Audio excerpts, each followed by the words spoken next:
I just got back from Huntington Beach, California. Long drive home yesterday. We're absolutely wiped. And I drug my family across 2 states so that they could watch me just absolutely bomb this contest, because that's where I'm at in my life. A vacation for me is signing up for a contest that I'm not ready for, getting really excited, training my ass off, showing up, completely shitting the bed, and then still trying to feel good about everything that I'm doing at this point. I'm not having an existential crisis. You're having an existential crisis. It was California Strongest Man, the 24th year they've done this. They've been doing it since 2022. I started training at East West Strength, the crew that puts this on, back in 2006. So I was just getting nostalgic, competing with guys that I'd competed with 20 years ago and seeing how much the show's evolved. So that was all great. And it was cool to be back because this is where I cut my teeth. Probably 2006 is where I started training strongman with these guys. I got an invite to come out, and it was back when training crews were a thing. I was just talking to some of the other OG guys who I'd been competing with since 2006, and they were saying, yeah, training crews just like don't exist anymore, which is kind of bizarre. But one reason I really have a fondness for East West Strength, which is where Scott Brengle runs his training crew, and they're the ones that put on California Strongest Man every year at Huntington Beach, same spot by the pier, beautiful location. It's because it has all the best things that a crew can give. When you think of famous crews, whether it's like Olympic lifting teams like the Bulgarians, or if you think of like West Side, it is a place where there is accountability. They have a method, and the method isn't nothing, but really it's a bunch of competitive psychopaths that are pushing you to be the best. And I saw progress and growth there that I have never seen since. And it's not that they necessarily do things smarter. It's that that's the value of a crew. And Scott Brengle is a no-nonsense guy. He butts heads with absolutely everybody. And even when he's wrong, and he is wrong sometimes, he still provides so much value as the guy that's not going to take your bullshit. Anyways, I could go on and on, but I do have a fondness for that. And you going into the show, I went in to the heavyweight pro-am. So it was like a national super heavyweight light. So there were a lot of really strong dudes there. I was not one of them, but it's been a long time since I've really felt like I was in over my head. And I like that. I enjoy it more. I'm not anxious, and I felt healthy, and I wanted to see what I could do if I could just eat and train. Numbers went up quite a bit, but we're going to recap the highs and lows of this show. Let's get into it. Starting off, we got the Viking press. Notice this janky piece of crap. This is normal for East West. Everything they do is thrown together, jerry-rigged. It's super wobbly. Notice that the whole apparatus connects at the very end at one little pinpoint onto the yoke, and they have it on both sides. It wobbled like crazy. I didn't mind that though, because I train on a barbell, so I like to be able to control it that way instead of having to lean on the fixed apparatus. Not that that really gave me an edge to speak of, but given that I had such a bad labrum tear from like a year and a half or so ago, I could hold myself in a push-up position for months. It didn't start feeling good until like 6 months ago. And when I first started, I couldn't push press 300 pounds. So the fact that I was able to come in, they were calling this, I don't know, they always call it like 330, 350 to 500 pounds. I always say like, it's at least 500 pounds. It realistically was between 290 and 300 pounds in hand. So the fact that I was able to get the reps that I did and my shoulder feels good, big fucking win. I'm not gonna be sad at all. Let's see it. See Kenny, Farmer Fresh Home Food Service. Kelsey Johnson's over there. They do meal prep, and they'll deliver your food to you, and they'll take care of all your food needs. And then we had a drink Blue Beam. Live streams all over the place, like the least spectator friendly thing in the world. I'm not really sure why they did it this way, but they did it this way. So I don't know. Let's see how many of my reps we see here. John and Alex. Okay, here we go. Competitors, take your grip. Ready, go. Now Alex Bromley, Baby's first rodeo. So the fact that I was able to get, I think I cleared out 9 reps. I got one taken away because I didn't push my head through, which was stupid, but that's the way it goes. It took a little bit below mid-pack. There were some super strong pressers. I think one guy got like 18. This huge dude who's brand new came up to talk to me, real nice guy. But he's like, yeah, I've done 405 for 8 on a barbell. I'm like, Jesus Christ. And he ended up smoking it. Then there were a couple guys that were, 13, 14 reps. So I knew I'd be on the bottom end of that, but it is what it is. I'm healthy. It was good for me. Keg toss. I'm a shitty tosser when I'm in shape.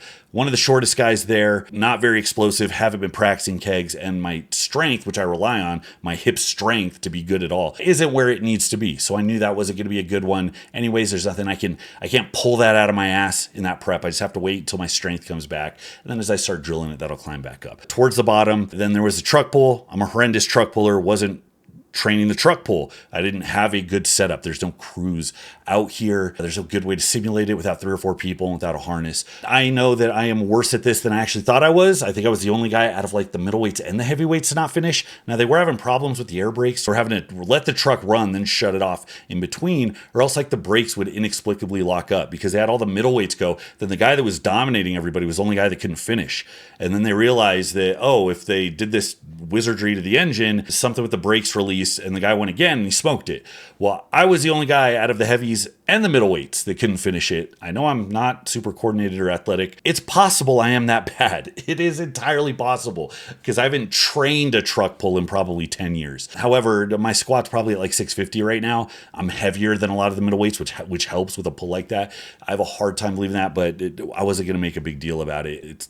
It's possible I'm that bad. Who the hell? We'll never know. They're using that same exact truck in Vegas, which I'm not excited about, but I signed up for Vegas, so we'll see if I get better between now and then. But, you never know. So we're 3 events in. Things aren't looking good. Laura's having to take Teddy to the beach because he's throwing a fit, so she takes him to the sand. He's happy as hell. And I was really just bummed at this point that I couldn't go spend time with them. That's kind of where I'm at competitively. I really do enjoy competing, and I always enjoy chasing big numbers, but I'm at the point where I know I'm not where I was before. I might not get back there again. It's just a reality of getting older and having other priorities. But it was hard, man. I'm not going to lie, sitting there in this long event, knowing it was going to go till 5 o'clock, seeing my son at the beach, like, I just want to get up and go play with my son. I just want to go spend time with my wife. That was a little challenging, I'm not going to lie. And I think it's going to make me be very careful, very particular about how I select contests in the future, so that if we do go to a vacation spot, I'd rather enjoy the vacation. If I'm going to do a show, it's either going to be a big one where I know I'm in contention for something, or it's going to be something local and easy where I don't have to pick everybody up and go out, hours and hours and hours away from our house. So then you got event 4, which is the car deadlift. And this was a son of a bitch because Scott Brangle, who runs this, almost never puts heavy static event in. If it's an overhead, it's always for reps. A clean is almost always involved. There's almost never a deadlift. It's always usually farmers or yoke or tire flips or carry medleys. He likes athletic stuff because that's what he was good at. So he has a couple of guys in his crew that are statically fucking freaks. I talked to them. They're super cool dudes. They look impressive. They're probably going to do something really big in the sport if they stick around. But obviously the show is kind of set up to their strengths, which fair play. There's nothing wrong with the event as it was set up. But it was funny to see Scott put that in. But I'm like, if he puts a car deadlift in, it's not going to be super heavy. Well, it was probably on the order of 900 in hand. I wasn't sure if it was going to be a rep fest. I didn't know what to expect. I knew my trap bar, my side handle wasn't as strong as it needed to be to do well regardless, but a whole bunch of people zeroed. There was a guy with a 950 trap bar deadlift who got 4 reps on it. And then one of the guys I think got 9 or 10. I don't know if anybody got double digits on it, but there were some strong ass dudes. So though I think 5 or 6 guys got reps, and out of 20 guys, everybody else zeroed. I was one of them, but it probably didn't matter. Even if it was a lighter weight, I don't think I was going to break out of the bottom 5 on that one. I'm probably 5 to 10% away from my top static strength ever. And I'm still increasing. I'm still moving up. But from when I was younger, healthier, diet was on point, training 3 hours a day. I see I'm in reach, but I'm not quite there. I'm confident I can get close to those numbers without having to go back on or without having to blast a bunch of shit or whatever, injure myself. I'm on a really good run right now. And I think that if I do get my diet dialed in, which that starts today, and I do start forcing myself to spend the hours I need to be competitive, I think over the next 6 months, I can do some damage. Because when I'm in shape, I'm competitive. I'm not going to be winning one of these anytime soon, but just the idea of getting back to that spot, it's exciting. That's what I live for. And that's why I like being behind, because that's what pushes me forward. So going into this car deadlift, my trap, I don't know if I can pull a 700-pound trap bar right now, to be completely honest. And there's guys that were in the 9s that were struggling with this. So no regrets here. Again, it's like in the face of doing poorly, it's like, how did my prep go? Oh, my prep went great. I made all this improvement and I'm still making improvement. There's nothing to be upset about. Now, if I had traveled to the middle of nowhere to a warehouse in Wyoming, yeah, I'd be a little bit pissed off, wouldn't I? That I took my entire family to the middle of nowhere and inconvenienced everybody to zero a couple of events. Like, that's not fun for anyone. But, I mean, where we were at, I mean, the beach was beautiful. The weather was nice. I mean, I got to watch my son from our little canopy that we set up. I got to watch him play in the sand and everybody give him attention. So that was a great experience. And I got to talk to a lot of people. Now, the one event that I am happy about that redeemed everything, I've always been a good stone loader, and it's because I'm a good front squatter. My front squat feels fantastic. I think I did 425 for 6 the week before we shipped out. 500 for a triple is my best, and that carries over really well. I do not swing the stones up. I just front squat them, and they go up very easily, and I'm very comfortable with it. My upper body isn't quite strong enough, though, to squeeze. As my bench comes back, my bicep strength comes back, that will come up. But I've been going to Phoenix. I've probably made 6 or 8 trips out there in prep for the show. I'd have to wake up at 3 a.m. It's an hour and a half drive from Prescott. I'd get down there. I'd train by myself, stones. Liberty Gym in Phoenix is a really cool setup, and they got all the stones I needed. So watching my stones tick up, I was really excited to put on a good show here. Again, I knew I wasn't going to smoke it, but this is a stone run. The heaviest one's 400 pounds. This is a stone I had loaded in training years back when I used to train with them, but I knew that was probably a bit out of reach. But I just was excited. I never do stones in contests. It's rare to have stone series because they're a pain in the ass. So I was super excited to get in and actually do a stone series in contest, and that's the main reason I stuck around. So I'll show you guys this real quick. Go! Go! Come on, Alex!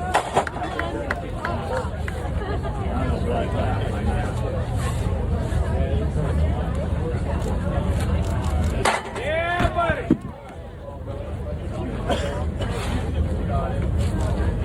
There you go. Come on! Dig up! Let's go. There you go. Hey, baby. Great work, great work. Go, Alex. Come on out. Take it down. Let's go. Let's go. This piece of shit. Great work, great work. Go, Alex. Come on out. Take it down. Let's go. Of course it cuts out. Of course the shitty fucking live stream skipped right there. If I look big, it's because I am big. Body weight PR. I think I weighed in over 280, which I've never been in my entire life. It is the wrong type of 280. I probably have about as much muscle mass right now as I did when I was really competitive, walking around 245, and I was a lot leaner. So I'm not that much better for being fatter. It's to offset the fact, hey, I'm not really on gear, and eating a lot is helpful, no matter what people say, for strength performance. It just is. But there's a trade-off. So I'm tightening my diet up today. Protein's going up. I'm eating more frequently throughout the day, and I'm not letting myself go into the next show sloppy and unnecessarily fat. You feel like shit, conditioning's like shit, you move like shit. So I'm definitely gonna fix that. But anyways, I was happy. I got 4 stones. The 4th one was at 360, which, you know, a lot of guys missed. So I was happy to do that. All things considered, I had a really great time. I didn't do as well as I thought I did. I was like, if I take mid-pack, I'll be happy. I did not take mid-pack. I want to say I was 3rd or 4th from last out of 20 guys. But again, making improvements based on where you can, that's the only thing that matters. I've known guys, I've trained with guys, I've competed with guys who have arbitrary markers for when they'll be okay. There was a guy I knew, is a friend of mine, Eric. He's kind of a baby. He was a strong dude, and he was starting to make progress, and he ended up going to, it was either Worlds or it was Nationals. I can't remember which one, but I remember he was really pissed because there was a deadlift ladder where they had like 5 deadlift bars set up. And he's pissed. He's like kicking himself and like just throwing stuff, and he's pouting in the corner. I'm like, what happened, dude? Like, you get injured? Like, why you throw a fit? He's like, nah, man, I just really wanted that 4th bar.